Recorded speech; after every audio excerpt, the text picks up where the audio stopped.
ఈరోజు చాలా చాలా స్పెషల్ డే. స్పెషల్ అంటే ఏం లేదు, 2023 అంటే సరిగ్గా ఈరోజుకి 2 సంవత్సరాలు నా చెడ్డీ గ్యాంగ్ తమాషా సినిమా రిలీజ్ అయ్యి.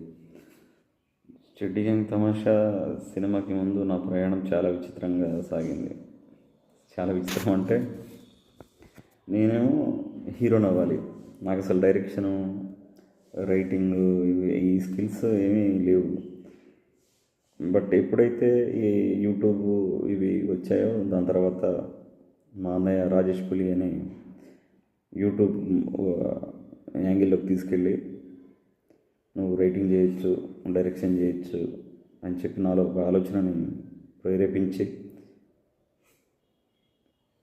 నేను నా ఫిలిమ్సే నేను ఒక్కడనే ఈ ఫోన్తో, ఈ ఫోన్ కూడా చాలా స్పెషల్, S7 ఎడ్జ్ది. మా అక్క నాకు గిఫ్ట్కి ఇచ్చింది ఈ ఫోను. సో ఈ ఫోన్తోనే నేను దాదాపు ఒక 100 వీడియోలు చేయగలిగాను.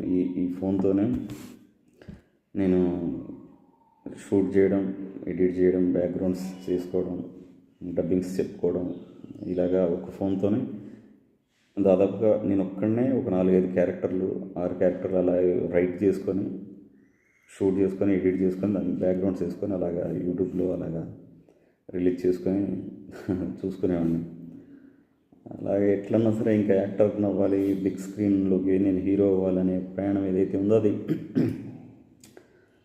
అర్థం కాని పరిస్థితి. ఇక్కడికి వెళ్ళినా కానీ రిజెక్షన్స్, ఒకవేళ క్యారెక్టర్లు ఇచ్చినా కానీ అవి సినిమాలోకి వెళ్ళేసరికి లేకపోవడం, ఒకవేళ సినిమా షూట్కి వెళ్ళినా కానీ ఏదో క్యారెక్టర్ అని చెప్పి ఎక్కడో నిలబెట్టడం, ఇలాంటివి ఎన్నో జరిగాయి. కానీ బట్ ఎవరు నన్ను హీరోని చేసే డైరెక్టర్ అసలు ఎవరు, ఏంటి దేవుడా అని చెప్పి ఎప్పుడు నేను బాధపడుతూ దేవుడిని ప్రార్థిస్తుండేవాడిని. కానీ బట్ ఆ డైరెక్టర్ని కూడా నేనే అవ్వడం అనేది నా జీవితంలో చాలా విచిత్రం. భగవంతుడిని డైరెక్టర్ని అవ్వాలి అని చెప్పి చాలా కష్టపడ్డా.